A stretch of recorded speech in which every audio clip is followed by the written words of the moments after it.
Assalamualaikum warahmatullahi wabarakatuh. Alhamdulillahi nahmaduhu wa nasta'inuhu wa nastaghfiruhu wa nastahdihi. Asyhadu an la ilaha illallah wahdahu la syarikalah wa asyhadu anna Muhammadan abduhu wa rasuluhu la nabiyya ba'da. Allahumma salli wa sallim ala sayyidina wa maulana Muhammad wa ala alihi wa ashabihi wa man tabi'ah. Ibadallah, usikum wa iyaya bitaqwallah faqad fazal muttaqun. Qala Allah ta'ala fil Qur'anil Karim, a'udzu billahi minasy syaithanir rajim. Bismillahirrahmanirrahim. Ya ayyuhalladzina amanu taqullaha haqqa tuqatih wa la tamutunna illa wa antum muslimun. Shadaqallahul azim. Syukur alhamdulillah kita telah dianugerahi Allah kesempatan, kekuatan, kemampuan serta kemauan untuk membuat pilihan terbaik dalam memulai hari yang berbahagia ini. Pilihan terbaiknya yaitu melaksanakan salat fardu subuh secara berjamaah di masjid di awal waktu. Semoga memberikan semangat kepada kita untuk membuat pilihan-pilihan terbaik di sepanjang hari ini dan di hari-hari berikutnya dari kehidupan kita. Dan semoga inspirasi ini kita tularkan, sebarkan dan tebarkan kepada seluruh anggota keluarga kita, putra-putri, anak cucu dan keturunan kita, sahabat dan kerabat kita, orang-orang yang kita kenal dan yang mengenal kita, agar mampu dan mau membuat pilihan-pilihan terbaik di dalam hidup mereka. Satu di antara pilihan tersebut adalah melaksanakan salat fardu subuh di awal waktu di masjid dan secara berjamaah. Bapak, ibu-ibu, hadirin dan hadirat yang berbahagia, dilikut nibaknya, mari sama-sama gedanya berdoa kepada Allah. Semoga Allah berikan perlindungan kepada kita, dijauhkan dari segala bala dan penyakit, dari wabah dan taun, dari berbagai bencana dan musibah, dari berbagai rintangan, hambatan dan kesulitan hidup. Dan Allah mudahkan kehidupan kita di dunia dan di akhirat. Dan dengan niat beriktikaf di dalam masjid mulia ini, mari sama-sama kita ikuti pengajian ilmu tauhid yang kita mulai seraya mengharapkan rahmat, ridha dan hidayah Allah dengan sama-sama membaca basmalah. Bismillahirrahmanirrahim. Sekali lagi alhamdulillah kita dipertemukan kembali oleh Allah pada waktu yang betul-betul sangat berharga, sangat istimewa, di tempat yang juga sangat mulia dan agung. Waktu sangat istimewa kan waktu subuh. Salatal fajri khairum minad dunya wa ma bainaha. Salat subuh itu ada yang bilang salat sunatnya, ada yang bilang memang salat subuhnya. Ini tergantung para ulama memberikan tafsiran. Ada yang mengatakan salat sunat di waktu fajar, ada yang mengatakan salat pada waktu fajar. Itulah salat subuh kalau salat pada waktu fajar. Itu lebih baik daripada dunia dan isinya. Inilah waktu terbaik kita. Jadi menyona rencana ke Gesi di saat inilah lebih hebat menjadi gesi pada waktu subuh dibandingkan sepanjang hari. Lebih hebat menjadi presiden waktu subuh. Lebih hebat menjadi anggota DPR waktu subuh dibandingkan sepanjang hari. Dan di dalam naskah, saya pernah sampaikan di sini, di dalam naskah Ibnu Battuta, Rihlah Ibnu Battuta ketika melakukan perjalanan singgah di Pasai, di kerajaan atau Kesultanan Pasai di Aceh Utara, itu beliau menemukan raja dan para menteri itu menunaikan salat subuh secara berjamaah di masjid, dan seusai salat subuh berbalik arah menghadap Sultan, berbalik arah menghadap ke para jamaah, lalu menanyakan, ada persoalan apa yang kalian hadapi selama ini? Para jamaah lalu mengadukan, seandainya masa sekarang ya, Ada yang mengadukan PDAM macet, listrik mati, umpama ji. Nya menyujino bahasa Jawa kan lain dong. Pulau got, sumbat misalnya.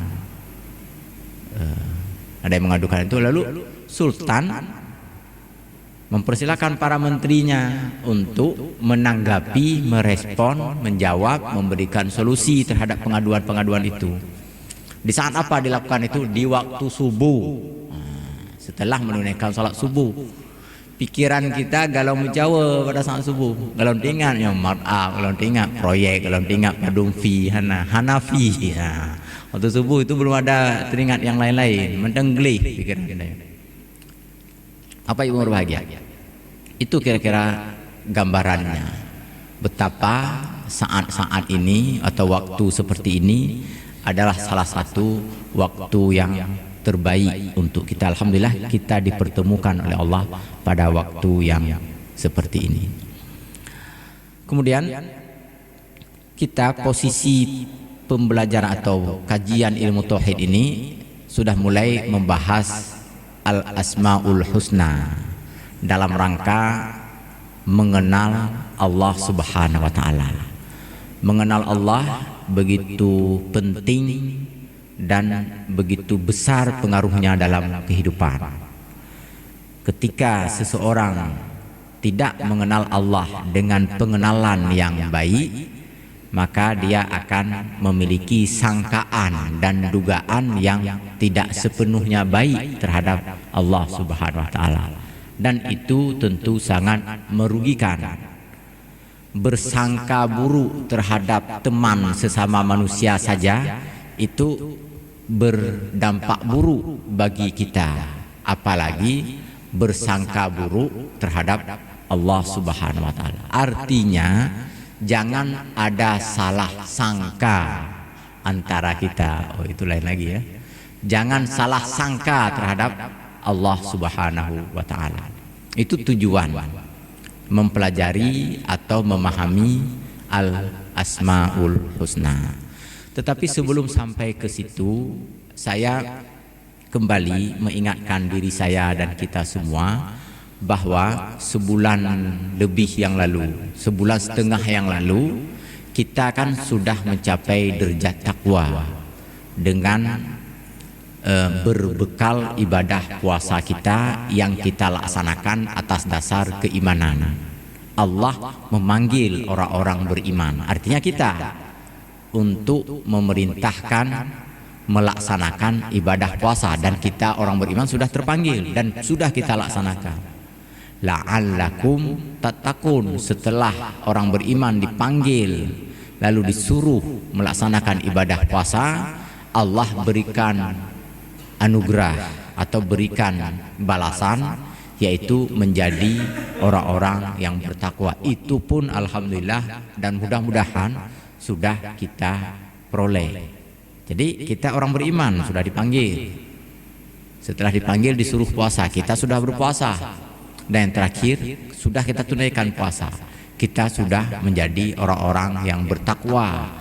Pada tanggal 30 Ramadan tahun 1441 Hijriah, warga masjid atau jamaah Masjid Al-A'la sudah menjadi orang-orang yang bertakwa. Mudah-mudahan, amin. Ini sangkaan baik kita kepada Allah.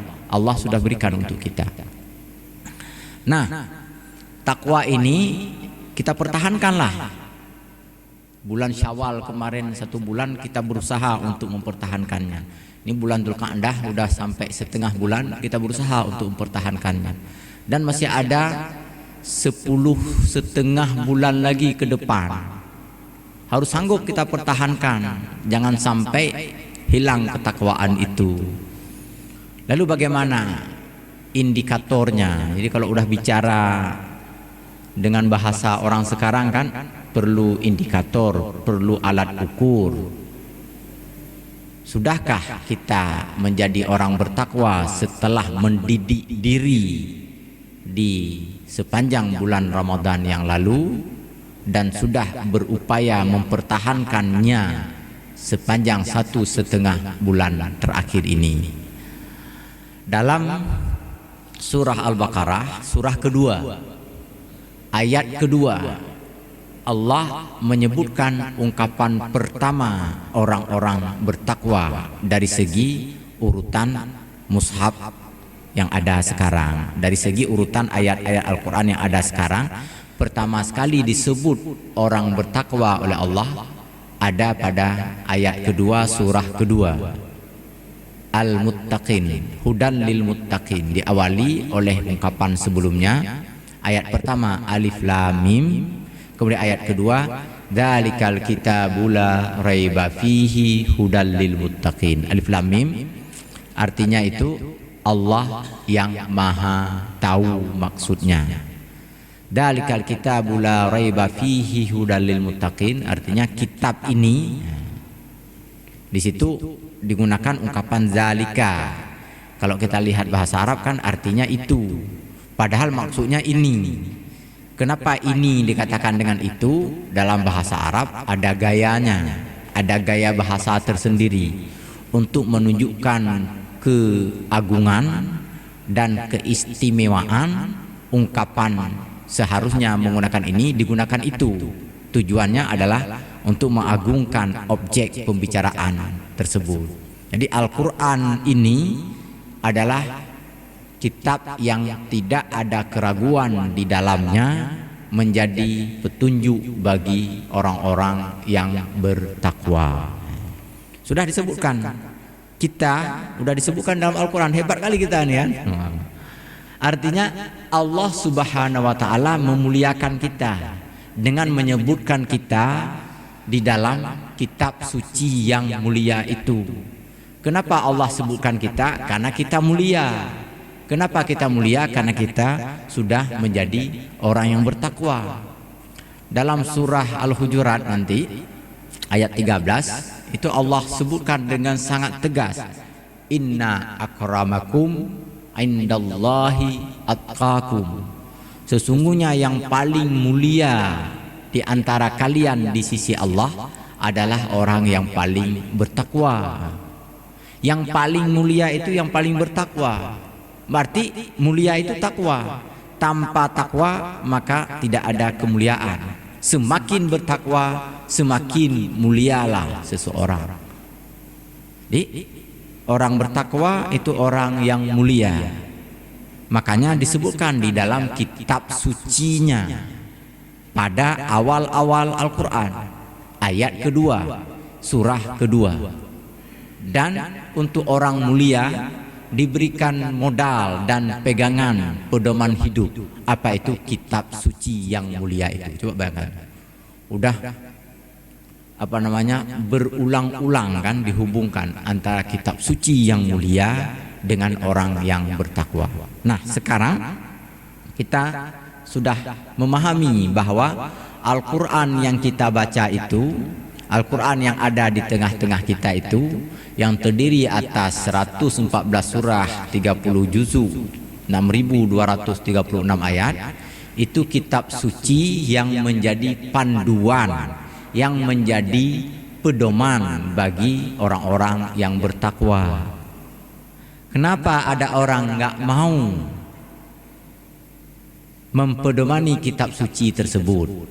Kenapa ada orang yang tidak mau mengamalkan kitab suci itu?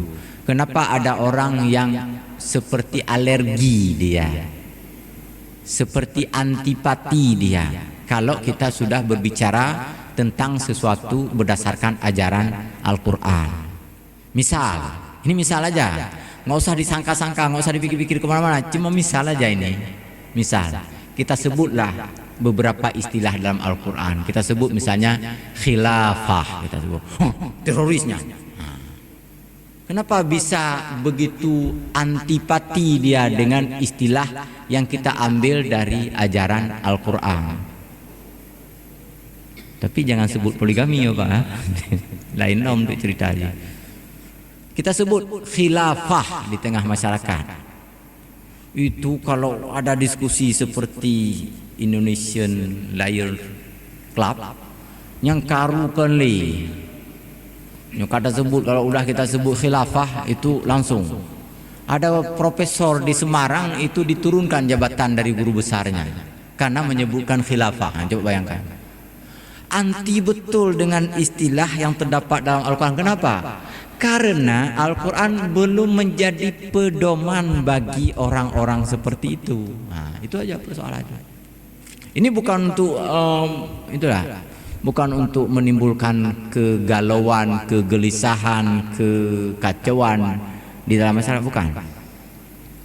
Ini untuk membuktikan bahwa yang bisa mempedomani Al-Quran itu hanya orang-orang bertakwa. Kenapa? Karena memang Allah katakan Al-Quran ini, kitab suci ini adalah petunjuk dan pedoman bagi orang-orang yang bertakwa. Orang yang enggak bertakwa enggak. Tapi bagi kami Quran itu perlu boleh silakan. Tapi untuk mempedomaninya enggak bisa, enggak nyambung.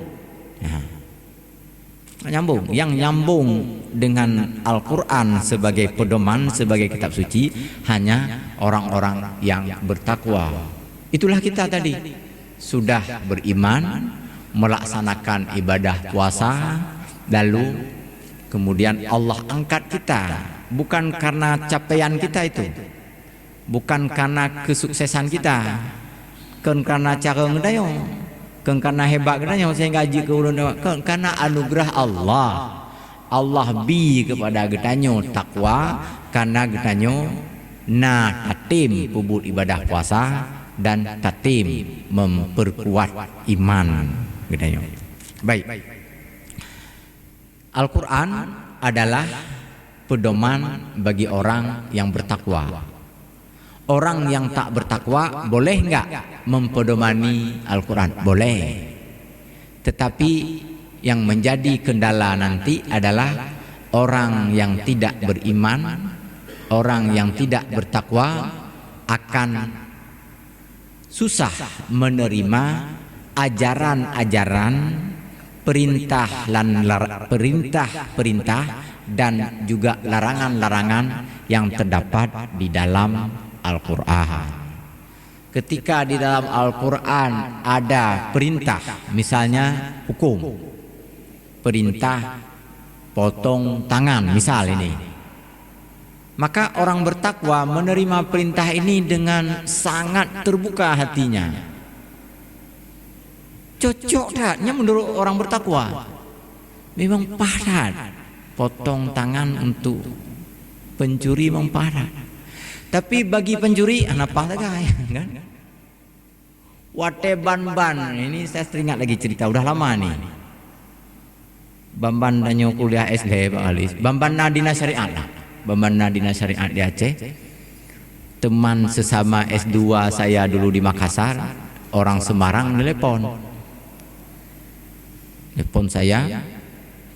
Ada Pak gedung main nama HP. Mas, ngeri ya. Kenapa? Ngeri kali kalian mau ditetapkan syariat di sana. Kenapa ngeri? Itu kan dipokok tong nanti tangan. Ngeri kali. Oh enggak, lo nyebutnya. Kenapa? Karena orang Aceh ini enggak ada yang mencuri loh. Awak ada ngeri, awak ada. Kenapa mencuri mendu? Gitu kan.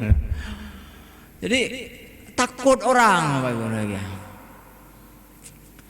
Waktu kami diminta bantu oleh Prof. Syahrizal itu jadi kepala dinas syariat, termasuk Dr. KBA waktu itu, Prof. Eka Sri Mulyani, saya, Pak Hasnul Arifin, Sabirin, diminta bantu untuk melengkapi draft desain, grand desain syariat Islam. Jadi sering kami ke dinas syariat untuk diskusi, untuk bincang-bincang. 2017 atau 2018 masa Dr. Zaini sebagai gubernur. Rupanya ada duta besar Prancis dan duta besar Sweden waktu itu sedang berkunjung ke Dr. Zaini. Lalu dipertemukan oleh gubernur dengan kepala dinas syariat. Dalam pertemuan-pertemuan itu Satu di antara yang dipersoalkan oleh para duta besar ini, kedua orang duta besar ini, adalah tentang syariat. Pertanyaannya sederhana sekali, tapi menusuk sakitnya tuh di sini. Kenapa kalian menyiksa diri padahal kalian baru memulai membangun era baru setelah konflik? Nyan pertanyaan. Dubes Sweden dengan Prancis. Lu lumpung karena yang terjemah wadahnya. Kenapa kalian mau menyiksa diri? Apa yang menyiksa diri ya? Apa yang menyiksa diri? Syariat katanya.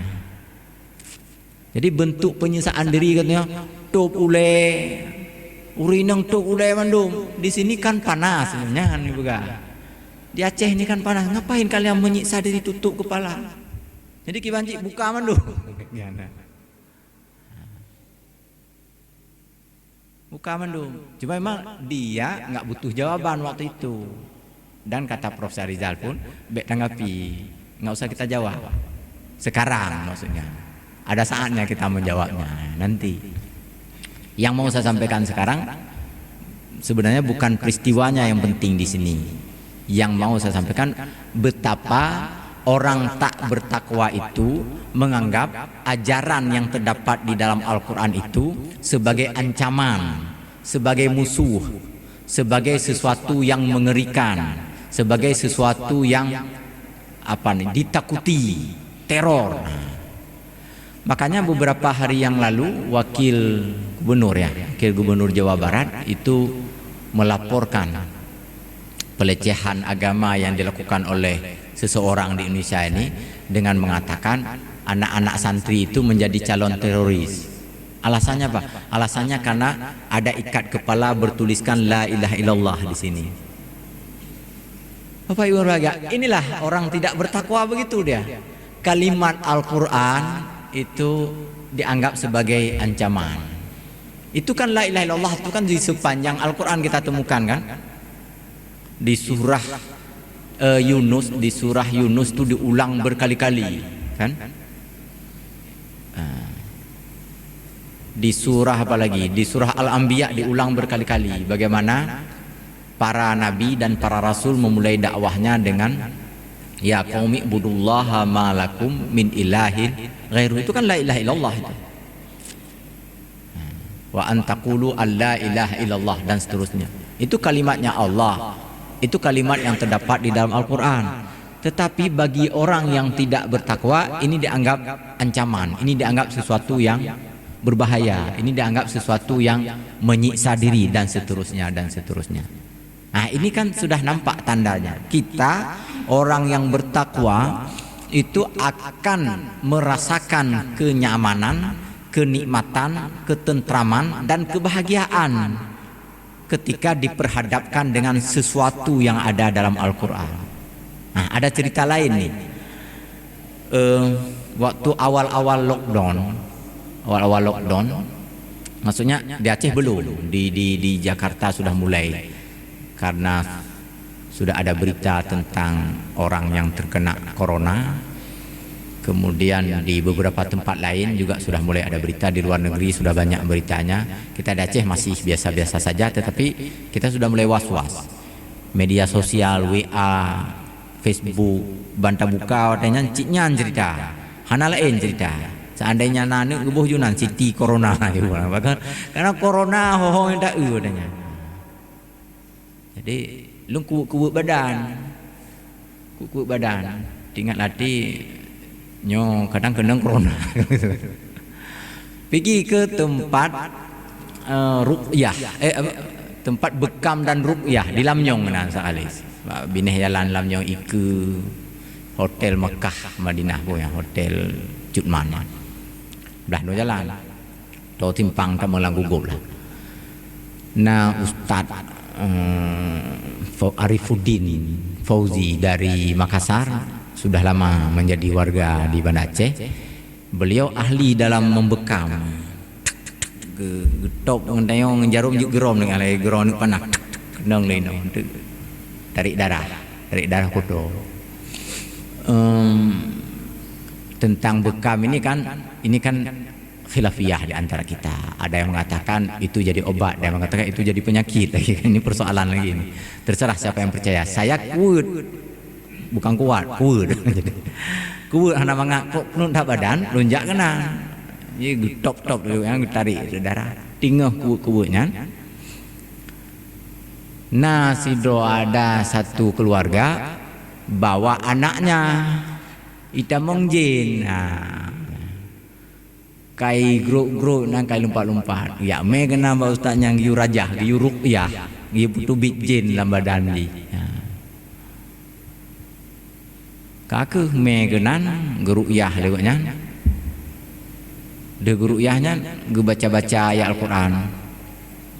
Ge baca pun 5 buah ayat di surat Al-Baqarah, kemudian pindah ke ayat kursi, kemudian pindah akhir surat Al-Baqarah.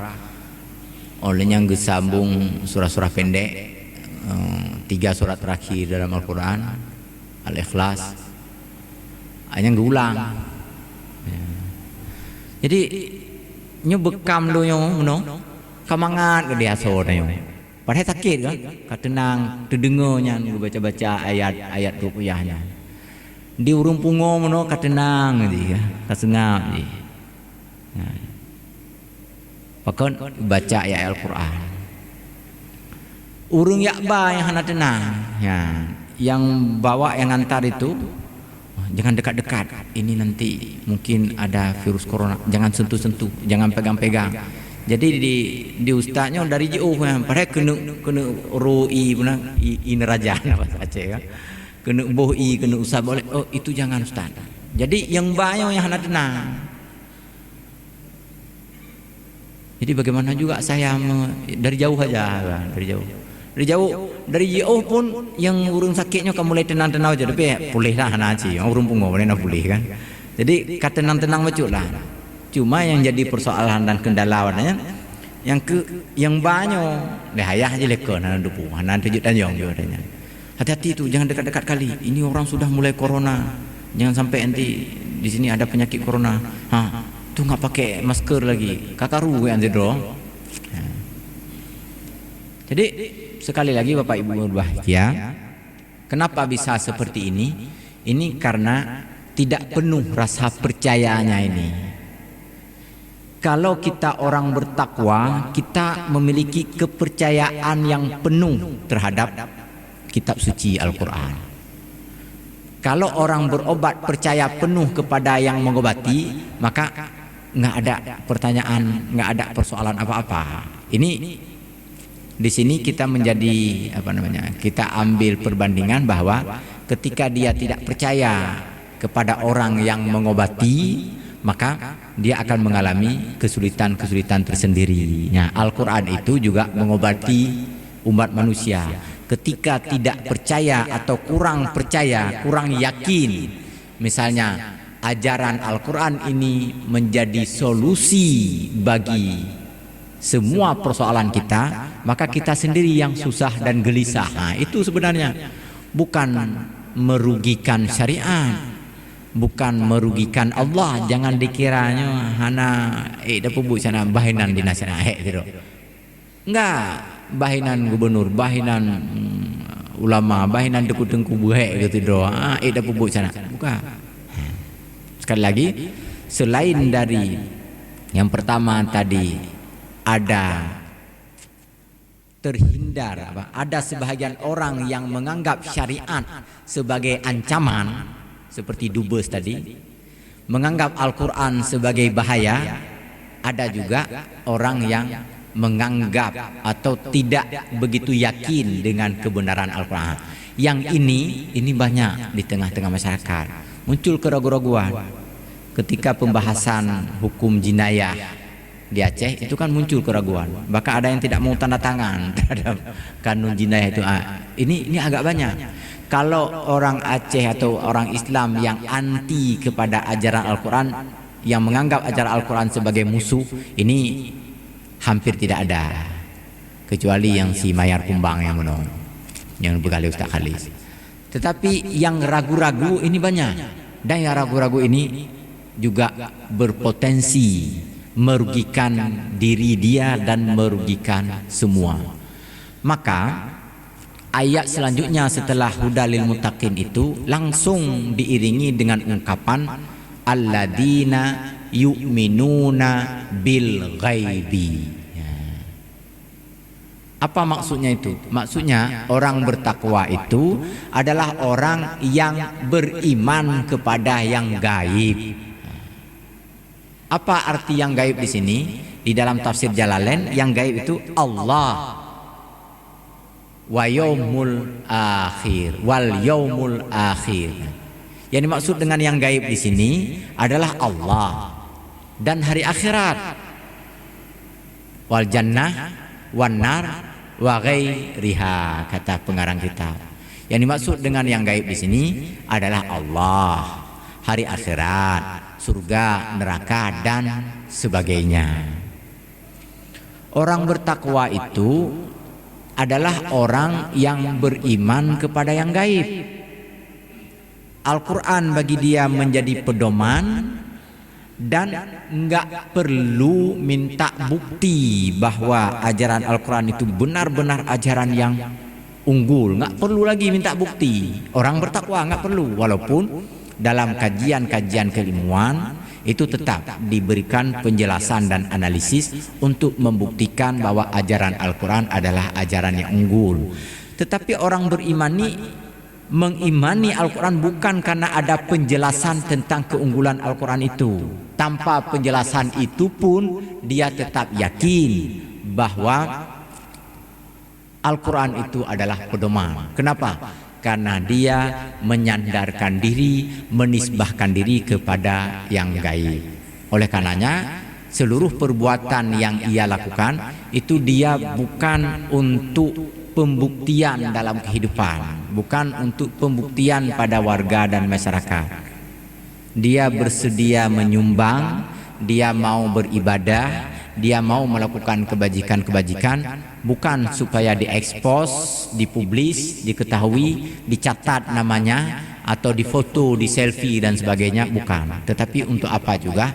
Untuk ia hubungkan dengan keyakinannya kepada yang gaib. Karena dia yakin ada Allah, maka dia berinfak, dia melakukan kebajikan-kebajikan. Dan karena dia yakin ada surga dan neraka, maka dia pun melakukan kebajikan-kebajikan. Itulah orang bertakwa. Makanya ketika kita keluar dari rumah tadi menuju ke masjid, nggak penting bagi kita tahu apa tidak tahu tetangga, kan nggak penting kan, apa ya gereng-gereng warga kan untuk menunjukkan bahwa kita sudah bangun subuh, kan nggak perlu, atau klekson motor pudik motor bererik su klekson yang melega jadi dengar lega, nggak perlu kita, nggak perlu. Kenapa? Kita cukup klekson Allah kan nggak perlu tekan-tekan itu. Kita cukup menghadap kepada Allah, kita cukup mengatakan kepada Allah, ya Allah saya sudah bangun, dan Allah nggak perlu ucapan dan perkataan karena Allah menyimak, mengawasi, memuraqabahi kita sepanjang kehidupan kita dan mengetahui segala gerak-gerik kita. Itulah orang bertakwa. Maka susah sekali menemukan orang-orang bertakwa melakukan pekerjaan-pekerjaan yang tidak berguna. Hampir tidak ada. Memang boleh kita katakan nggak ada. Orang bertakwa itu nggak akan melakukan pekerjaan-pekerjaan tercela, pekerjaan-pekerjaan yang tak berguna. Nggak dilakukan oleh bertakwa. Kenapa? Karena dia menyandarkan pekerjaan dan perbuatannya kepada yang gaib, kepada Allah Subhanahu wa Ta'ala. Nah, itu dia orang-orang yang bertakwa, alladzina yu'minuna bil ghaibi. Dilanjutkan lagi dengan wa yuqimuna shalah. Dilanjutkan lagi dengan wa mimma razaqnahum yunfikun. Yuqimuna shalah, mendirikan salat. Mimma razaqnahum yunfikun, berinfak. Jadi ini tiga ungkapan ini saling terkait. Yu'minuna bil ghaibi dalam hal menunaikan salat, juga yu'minuna bil ghaibi dalam hal berinfak. Salat kita ini nggak perlu kita kasih tahu sama orang. Infak kita juga nggak perlu kasih tahu sama. Seandainya orang tahu ya nggak apa-apa juga. Yang penting tujuan kita adalah untuk mendapatkan ridha yang gaib, yaitu Allah Subhanahu wa taala. Bapak Ibu yang berbahagia, sekali lagi takwa itu, orang bertakwa akan menjadikan Al-Qur'an sebagai pedoman, tidak menganggap Al-Qur'an sebagai ancaman, dan bahkan tidak ada keraguan sedikit pun terhadap ajaran Al-Qur'an. Itu orang bertakwa. Dan orang bertakwa selalu menyandarkan diri kepada yang gaib, karena dia beriman kepada yang gaib, kepada Allah, kepada hari akhirat, kepada adanya surga dan neraka. Maka dia melaksanakan salat dan dia berinfak juga karena keyakinan dan keimanannya kepada Allah, surga, neraka, dan hari akhirat. Demikian kajian kita hari ini, Bapak Ibu yang berbahagia. Semoga kita semua tetap dan terus menerus menjadi orang-orang yang bertakwa pada hari yang berbahagia ini. Lebih dan kurang saya mohon maaf. Wassalamualaikum warahmatullahi wabarakatuh.